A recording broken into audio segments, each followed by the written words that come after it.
नमस्कार, मैं doctor A B Bhattacharya Apollo अस्पताल बिलासपुर के आपातकालीन चिकित्सा विभाग में वरिष्ठ सलाहकार चिकित्सक और विभाग प्रमुख हूं। मैं फेसबुक लाइव पर आप सभी का इस सत्र में स्वागत करता हूं।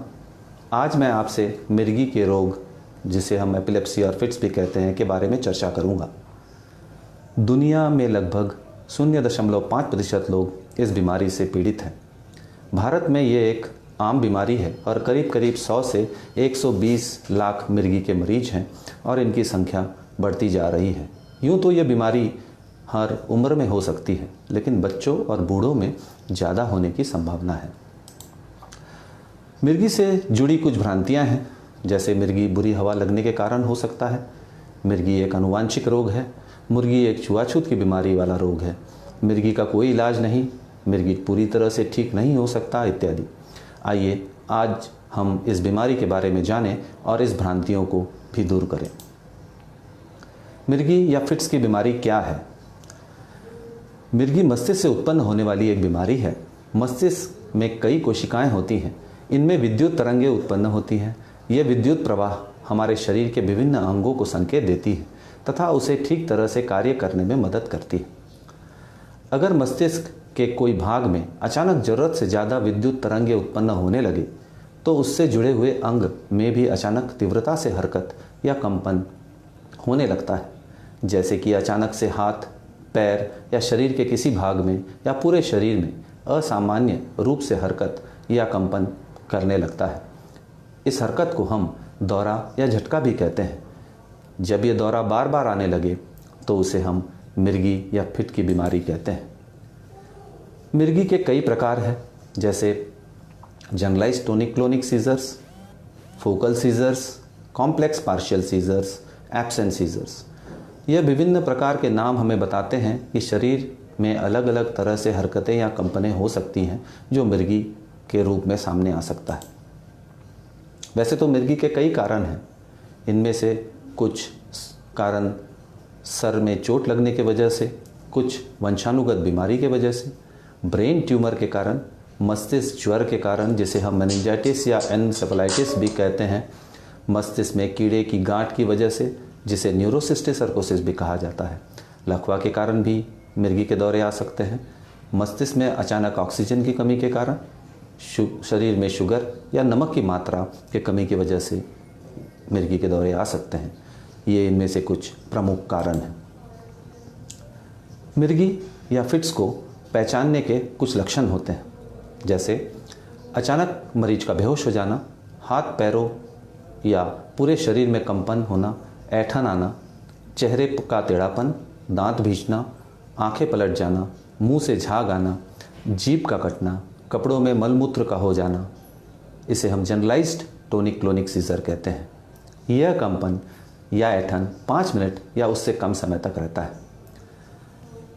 कंपन के रुकने के बाद व्यक्ति शिथिल पड़ जाता है या वो कुछ समय तक बेहोश रह सकता है। यह बेहोशी कुछ मिनटों से लेके कुछ घंटों तक होने की संभावना होती है। मरीज के होश में आने पर भी शिथिलता बनी रह सकती है या मरीज सो जाता है। इस तरह के झटके के अलावा कभी कभी कुछ मरीजों में एक अंग अचानक से कंपन या ऐंठन देने लगता है, जैसे सिर्फ हाथ या सिर्फ चेहरे का एक भाग। इसे हम पार्शियल सीजर या आंशिक मिर्गी के नाम से जानते हैं। इस मिर्गी में के दौरान मरीज होश में रहता है।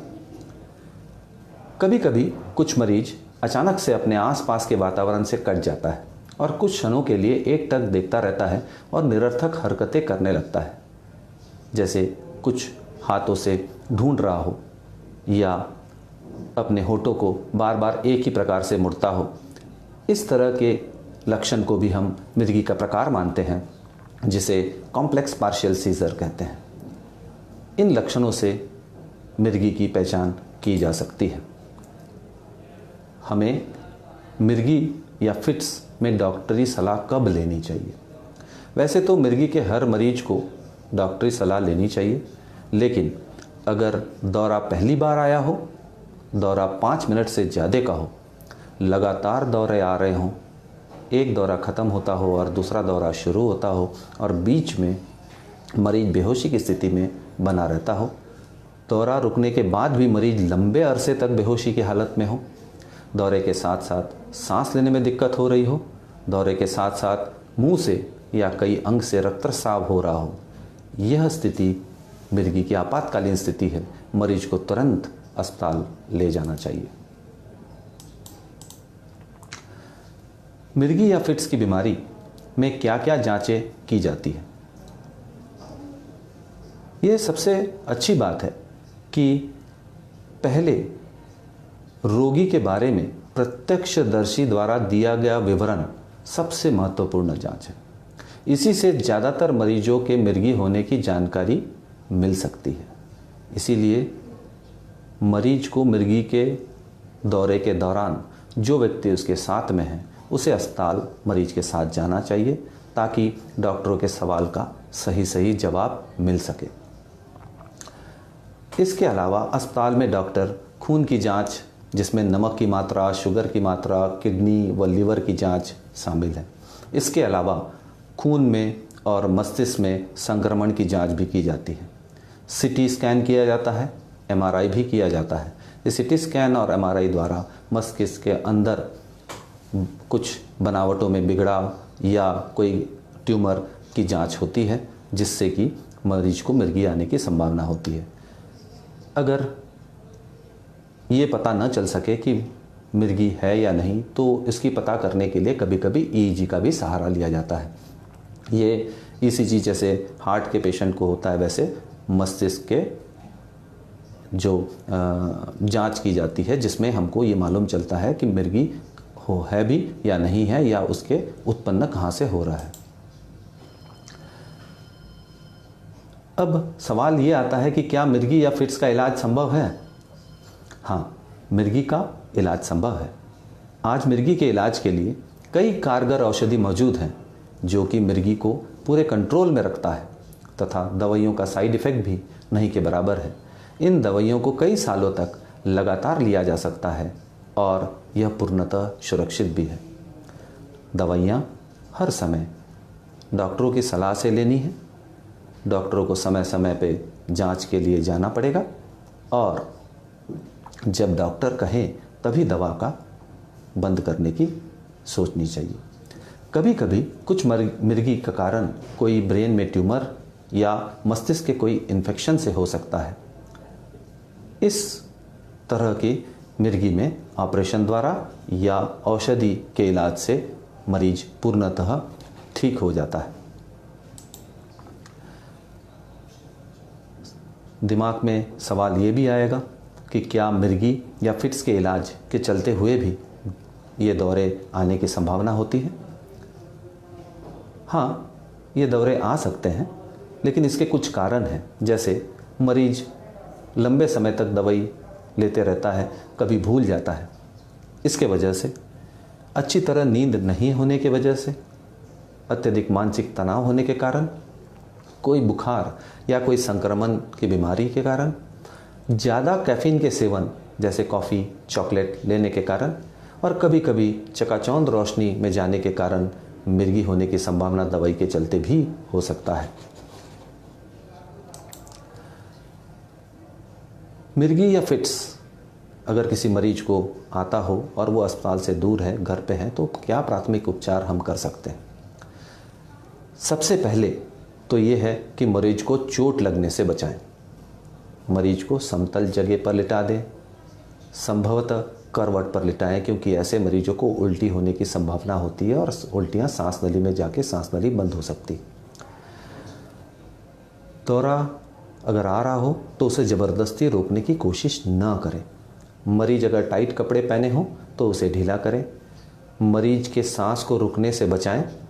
अगर सांस रुका हुआ हो या रुक गया हो तो मुंह से श्वास दे सकते हैं और ज़रूरत पड़ने पे CPR देने की ज़रूरत भी पड़ सकती है। कुछ लोगों की धारणाएं होती हैं, लेकिन मैं ये बताना चाहूँगा कि मरीज के मुंह में कोई चीज़ न दें, जैसे चम्मच या कोई जूता सूंघाते हैं, तो ये ऐसी चीज़ें न करें। अगर मरीज का दौरा रुकने के बाद मरीज शिथिल पड़ा हुआ हो और पूरी तरह से होश में न हो तो उसके मुंह में पानी या कुछ खाने को न दें। जल्द से जल्द एम्बुलेंस को बुलाएं, मरीज के साथ बने रहें और मरीज को अस्पताल तुरंत पहुंचाएं। अंत में मैं कुछ महत्वपूर्ण बातें जो इस सत्र के दौरान हमने जाना उसको बताना चाहूँगा। मिर्गी मस्तिष्क से उत्पन्न होने वाली बीमारी है। मिर्गी के लक्षण को पहचानना बहुत ज़रूरी है। मिर्गी कोई आनुवांशिक रोग नहीं है, वो कोई छुआछूत वाली बीमारी नहीं है। मिर्गी का इलाज दवाई द्वारा पूर्णतः संभव है। कुछ मिर्गी के मरीज का इलाज ऑपरेशन से होता है, जिससे मरीज पूर्णतः ठीक हो जाता है। मिर्गी का मरीज एक सामान्य जीवन पूर्णतः व्यतीत कर सकता है। आशा करता हूँ कि आप सब इस जानकारी से लाभान्वित हुए होंगे तथा इसका उपयोग किसी को मिर्गी का दौरा आने पर उसके जीवन को बचाने में तथा मरीज को सुरक्षित अस्पताल पहुंचाने में लाभदायक सिद्ध होगा। आप सभी का धन्यवाद।